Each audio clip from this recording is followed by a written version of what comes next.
Oke, daon nih. Assalamualaikum warahmatullahi wabarakatuh. Kami dari kelas 12 IPS 1 kelompok Politik. Di sini kami akan membawakan materi mengenai pemberdayaan komunitas bertemakan politik, dan studi kasus yang kami ambil adalah KPPS di Desa Cisarua dan Cilember. Selamat menyaksikan. Nama saya Randian Amsyah, saya sebagai pewawancara. Kenalkan, saya Gilang Dwi Cahyo sebagai pewawancara. Hai, saya Sakinah Silati sebagai pembaca materi. Hai, saya Fitriania Septemir sebagai pewawancara. Halo, di sini aku Lezahra Ramadhani sebagai pewawancara. Halo, saya Adela Dianisa sebagai pewawancara. Itu mudah intinya, perkenalkan semuanya. Saya Cekuni Pranata selaku. Halo teman-teman, di sini saya akan menjelaskan materi yang akan dipaparkan oleh kelompok saya. Judul dari materi pembelajaran kelompok saya adalah Melek Politik dari Warga Biasa Menjadi Penggerak Bangsa, dengan studi kasus Panitia KPPS di Desa Cilember dan Cisarua Berdemokrasi Sehat. Apa sih demokrasi sehat itu? Jadi, demokrasi yang sehat itu adalah sistem pemerintahan dalam menjamin partisipasi aktif warga negara dalam pengambilan keputusan publik. Demokrasi yang sehat pun sangat penting karena dapat menjamin hak asasi manusia, keadilan, kesejahteraan, dan kebebasan masyarakat. Jadi, kami sedang mempelajari materi pemberdayaan komunitas yang ada di masyarakat. Pemberdayaan komunitas yang kami ambil adalah KPPS. Apa sih tujuan dari pemberdayaan komunitas KPPS? Apa ya? Jadi, tujuan pemberdayaan komunitas ini adalah untuk meningkatkan partisipasi masyarakat dalam proses pemilu dan memastikan serta membangun masyarakat yang lebih aktif dan sadar akan pentingnya politik dan demokrasi. Nah, teman-teman saya sudah berada di lokasi untuk mewawancarai beberapa narasumber. Saksikan terus ya. Nah, kali ini saya bersama Ibu Nana. Di sini saya akan mewawancara mengenai KPPS di wilayah Cisarua. Pertanyaan yang pertama, bagaimana proses pembentukan dan perekrutan anggota KPPS? Pertama kita ke warga dulu ya, siapa yang mau merekrut yang mendaftar sebagai KPPS. Cuman kan di situ kita cuma memilih 7 orang. Nah di situ kan kita menentukan terutama usia ya, karena dari usia 55 tahun ke atas itu nggak boleh. Kita ngambil dari 55 tahun ke bawah untuk KPPS. Nah di situ baru kita dibentuk. Jadi kebetulan kita ada 7 yang waktu itu ikut KPPS. Selanjutnya, apa saja tantangan utama yang dihadapi KPPS dalam menjalankan tugasnya? Kalau tantangannya kita untuk warga nih ya, kadang-kadang kan kita udah ngundang, kadang-kadang dia tuh nggak mau datang. Udah kita bilang ini jam sekian, terus sampai kita nunggu sampai jam 1. Nah kita kan tidak bisa memaksa ya, karena itu kebijakan dari dia ya. Kalau mau datang boleh, mungkin pikiran dia. Kalau untuk kita kan pengennya sih datang semua ya. Nah itu tantangannya emang berat. Kita udah bilang ke warga harus datang, ternyata nggak pada datang gitu. Yang pertama, bagaimana peran KPPS dalam meningkatkan kesadaran masyarakat tentang pentingnya demokrasi? Saya sebagai ketua KPPS untuk meningkatkan kesadaran masyarakat untuk demokrasi ini, yang pertama yaitu untuk sosialisasi kepada warga sekitar, terutama warga yang memasuki KPPS ini. Kedua, meningkatkan kesadaran itu dengan adanya pemaparan teknologi, seperti kita sosialisasi melalui sosial media. Dan yang ketiga itu mengajak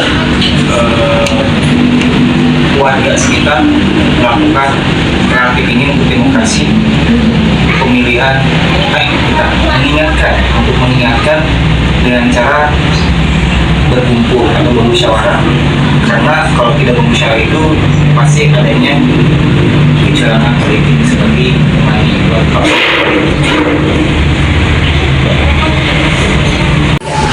Terima kasih untuk KRI telah meluangkan waktunya dan juga telah memberikan informasi mengenai KPPS.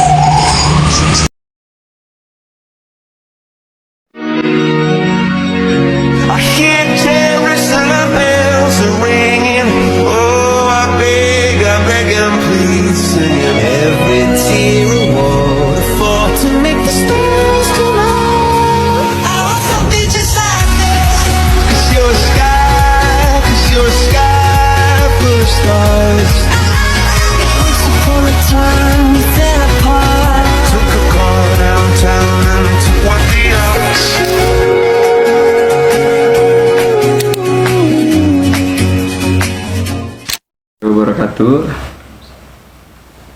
Nah teman-teman, jadi pada kali ini saya akan mewawancara bapak saya bagaimana pengalamannya ketika dulu tahun berapa Pak? 2014 ya? Yang Pak Jokowi pertama itu tahun berapa sih? Ya, tahun 2014 ketika pengalaman bapak saya menjadi anggota KPPS. Nah jadi yang ingin saya tanyakan pertama kepada bapak saya akan menanyakan bagaimana proses pembentukan dan perekrutan anggota KPPS. Jadi perekrutannya melalui pengurus RT, jadi ditunjuk waktu itu, ditunjuk bersedia apa enggak, kemudian mengisi formulir-formulir untuk kesediaan dan kayak disumpah gitulah. Ya. Terus yang kedua, apa saja tantangan utama yang dihadapi KPPS dalam menjalankan tugasnya? Tantangannya apa tadi ya, Belahan. ya kita lelah lah, karena kita dari persiapan mempersiapkan tempat, terus menyiapkan Kotak suara, menyiapkan surat undangan untuk para pemilih, kemudian mengedarkannya ke masyarakat, terus kita juga harus menyiapkan tempat untuk pemungutan suara itu dan menjaga dari sebelum pelaksanaannya sampai selesai. Jadi kalau dibilang itu ya itulah, lelah. Tantangannya melawan rasa lelah. Dan mungkin segitu aja yang bisa saya tanyakan dan bisa bapak saya jawab, teman-teman. Jadi kurang lebihnya mohon maaf. Wassalamualaikum warahmatullahi wabarakatuh. Baik Pak, kali ini saya akan menanyakan bagaimana cara agar masyarakat berdemokrasi sehat. Berdemokrasi sehat. Berdemokrasi sehat itu perkumpulan terus bermusyawarah menuju demokrasi. Itu sebetulnya. Terus yang kedua, apakah demokrasi yang sehat dapat mempengaruhi kesejahteraan masyarakat? Demokrasi yang sehat bisa mensejahterakan masyarakat. Yaitu emang bagus sekali demokrasi itu. Soalnya demokrasi itu wujud dari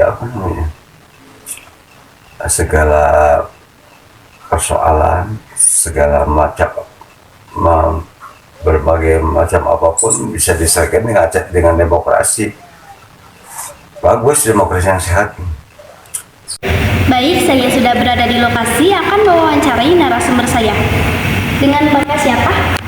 Pak Suheri, anggota KPPS Desa Cirebon.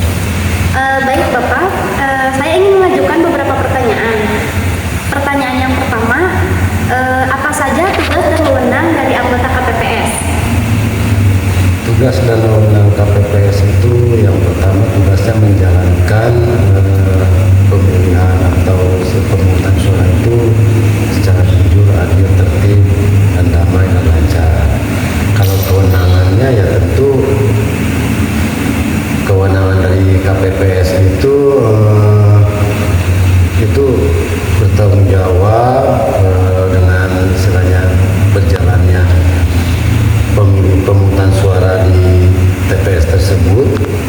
Dia mempunyai kewenangan untuk mengatur atau menjalankan tata tertib aturan-aturan yang berjalan dengan pemungutan suara itu. Baik, kemudian menurut Bapak demokrasi yang sehat itu seperti apa sih? Tentu demokrasi yang sehat itu harus dipisahkan yang namanya dengan menghindari politik money politik. Terus yang kedua,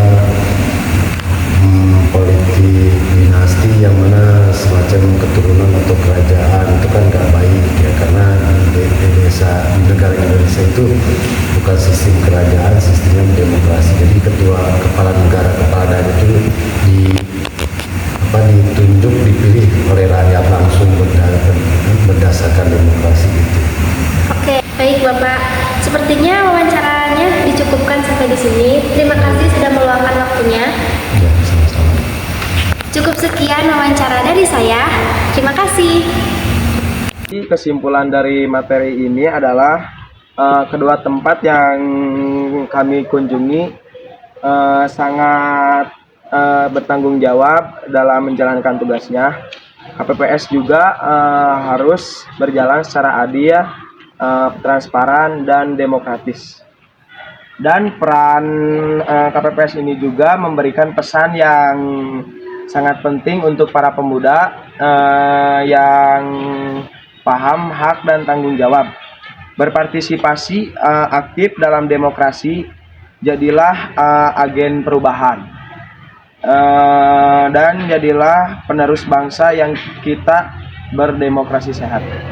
Memberikan pesan yang sangat penting untuk para pemuda dan yaitu pahami hak dan tanggung jawab. Berpartisipasi aktif dalam demokrasi, jadilah agen perubahan dan jadilah penerus bangsa yang bisa berdemokrasi sehat. Ikan hiu melayang-layang. Presentasinya sudah ya sayang. Ayu Ting Ting is eating. Thank you Pak Riti.